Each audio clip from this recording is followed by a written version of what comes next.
Phone tapping కేసులో ప్రణీత్ రావుకు bail మంజూరైంది. నాంపల్లి సెషన్స్ కోర్టు బెయిల్ మంజూరు చేసింది. ₹1,00,000 చొప్పున 2 పూచీకత్తులు సమర్పించాలని న్యాయస్థానం ఆదేశించింది.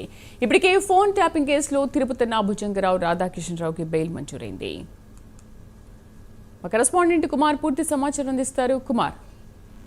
Thank you Sridevi. తెలంగాణలోనే సంచలనం సృష్టించిన ఫోన్ ట్యాపింగ్ కేసులోని ఏదైతే ప్రధానంగా ఉన్న ప్రణీత్ రావుకి అయితే ఈ రోజు నాంపల్లి సెషన్స్ కోర్టు బెయిల్ అయితే మంజూరు చేసింది. అలాగే కొన్ని పూచీకత్తులు అంటే ₹1,00,000 చొప్పున 2 పూచీకత్తులు సమర్పించాలంటూ కూడా ఒక కండిషన్ పెడుతూ కూడా బెయిల్ అయితే మంజూరు చేసింది. ముఖ్యంగా ఎప్పుడైతే తెలంగాణలోని 2023లో కాంగ్రెస్ ప్రభుత్వం హయాంలోకి వచ్చిన వెంటనే కూడా ఈ ఫోన్ ట్యాపింగ్ పై దృష్టి సారించింది.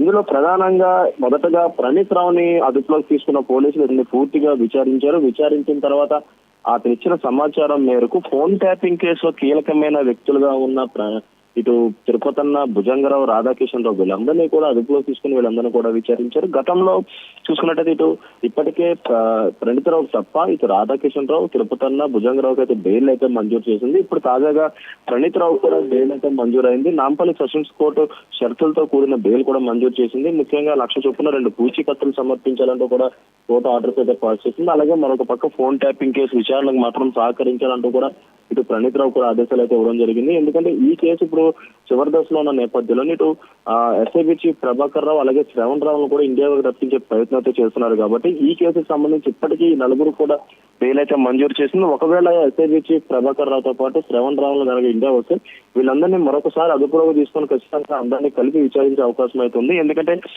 ఏదైతే తెలంగాణ 10 ఏళ్లలో కూడా ఈ ఫోన్ ట్యాపింగ్ చాలా కీలకంగా వ్యవహరించుకున్నట్లు కూడా ప్రస్తుతం పోలీసులు అయితే చెప్తున్నారు. ముఖ్యంగా బీఆర్ఎస్ హయాంలోని ఫోన్ ట్యాపింగ్ కూడా చాలా కీలకంగా ఉంది.